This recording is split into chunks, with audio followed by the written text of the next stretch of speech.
శ్రీచక్ర astrology రెమెడీస్కి స్వాగతం. ఇప్పుడు నిన్న రాహుగ్రహం మేషం నుంచి మీనం వరకు ఎక్కడుంటే ఏం ఫలితాలు ఇస్తాడని చెప్పుకున్నాము. ఇప్పుడు వృషభ లగ్నం నుంచి ఏ లగ్నంలో ఉంటే ఏ ఫలితాలు ఇస్తాడో చూద్దాం.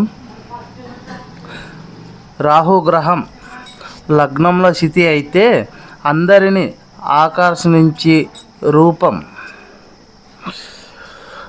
రూపం మంచి ధన సంపాదన ఉంటుంది. రెండో స్థానంలో స్థితి అయితే తండ్రి ఆస్తులు విషయంలో నష్టాలు ఉంటాయి. ఒకవేళ రాహుగ్రహం బలహీనంగా ఉంటే మరణ భయము ఉంటుంది. మూడో స్థానంలో స్థితి అయితే సోదరుల విషయంలో చెడు ఫలితాలు ఉంటాయి.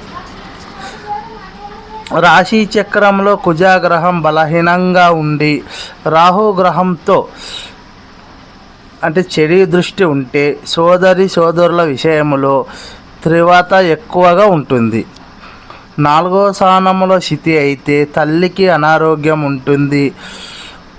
వారసత్వ ఆస్తుల విషయంలో నష్టాలు కూడా ఉంటాయి.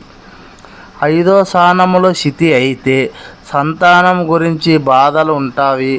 అలాగే ధన సంపాదన కూడా అంతగా ఉండదు. మానసికంగా బాధలు కూడా ఉంటాయి. ఆరో స్థానంలో స్థితి అయితే జాతకుడికి అనారోగ్యం సమస్యలు ఉంటాయి. అలాగే మానసికంగా మదన పడుతూ ఉంటారు. ఏడో స్థానంలో స్థితి అయితే వివాహం విషయంలో చెడు ఫలితాలు ఉంటాయి. అలాగే అనారోగ్య సమస్యలు కూడా ఉంటాయి. ఎనిమిదో స్థానంలో స్థితి అయితే మానసిక బాధలు ఆర్థికంగా నష్టాలు కూడా ఉంటాయి. తొమ్మిదో స్థానంలో స్థితి అయితే తండ్రి అనారోగ్య విషయంలో ధన నష్టం ఉంటుంది. పదో స్థానంలో స్థితి అయితే ఆధ్యాత్మిక విషయములో మంచి ఫలితాలు ఉంటాయి.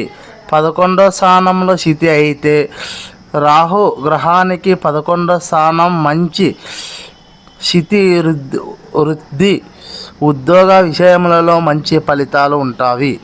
12వ స్థానంలో స్థితి అయితే బాధలు అవమానాలు ధన నష్టం ఉంటుంది. అలాగే చెడు పేరు వస్తుంది.